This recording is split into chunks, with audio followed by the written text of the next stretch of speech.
বিসমিল্লাহির রহমানির রহিম। প্রিয় ভাই এবং বোনেরা, আমি আজকে আলোচনা করব উপহার নিয়ে। উপহার উপটোকন যুগ যুগ থেকে মানুষ মানুষকে দিয়ে আসছে। এটা প্রত্যেক সমাজের একটা প্রচলন। দেখা গেছে বিভিন্ন ধর্মীয় নেতাদেরকে বিভিন্ন রাজাবাদশারা উপহার উপটোকন দিতেন।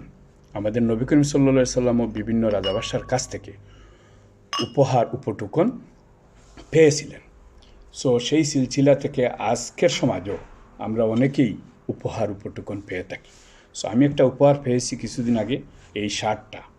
আমার মামা আবু হাসনাত কয়েস উনি আমাকে এই উপহারটা দিয়েছেন। তো আমি ভাবলাম অন্য কোনো গিফট না নে, উনি আমার জন্য শার্ট পছন্দ করলেন কেন। তো আলহামদুলিল্লাহ আমি যখন একটু ঘাটাঘাটি করলাম, দেখলাম যে আসলে কাপড়টাও আল্লাহ সুবহানাহু ওয়া তাআলা নাজিল করেছেন। নাজিল শব্দের অর্থ রিবিল্ড, মানে প্রেরণ করা। কোরআনে এসেছে যে আমি, আল্লাহ সুবহানাহু ওয়া তাআলা বলতেছেন যে আমি প্রাণী এবং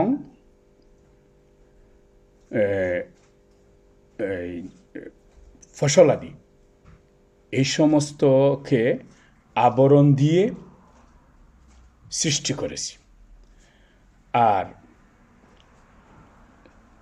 এই আবরণটা আল্লাহর পক্ষ থেকে আল্লাহ বলতেছেন যে আমি প্রেরণ করেছি। পোশাক আশাকের ব্যাপারে নির্দিষ্ট করে বলা আছে যে তোমরা তোমাদের পোশাক আশাক পরিষ্কার পরিচ্ছন্ন রাখো, পবিত্র রাখো।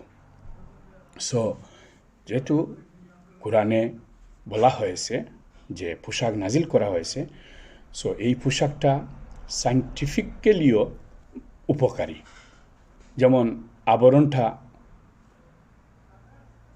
ফলের জন্য উপকারী। কোনো ফুক বা কোনো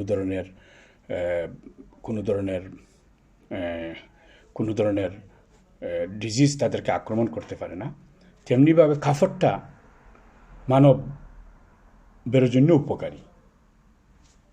মানুষ যখন কাপড় ব্যবহার করে, কাপড় পরিষ্কার পরিচ্ছন্ন রাখে, তখন এই বডিতে কোনো ধরনের ডিজিজ আসতে পারে না। বডিকে প্রটেক্ট করে, শরীরকে নিরাপদ রাখে। সো আমাকে নিরাপদ রাখার জন্য আমার মামা এই পোশাকটা আমাকে উপহার দিয়েছেন। সো আসলে গার্মেন্টসের যেভাবে উন্নয়ন হচ্ছে, বা এই শার্টটা পরে আমি খুব আরাম পাচ্ছি, আশা করি আগামী 100 বছর পরে আরও উন্নত হবে। লাস্ট 100 বছরে আমরা এই পর্যন্ত এসেছি।